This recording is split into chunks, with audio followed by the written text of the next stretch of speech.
సైనికుడు కత్తి కొనలలోన చిక్కిన పావురాయి కోసం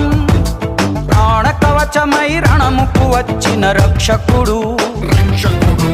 గుండె లోతులో తెగిన గాయమై తగువు న్యాయమై వచ్చాడు కంచు కోటలో రాకుమారి పెదవంచులపై చిరునవ్వవుతాడు వీడే వీడే నీ తక్షణ రక్షణ లక్ష్యకుడే వీడే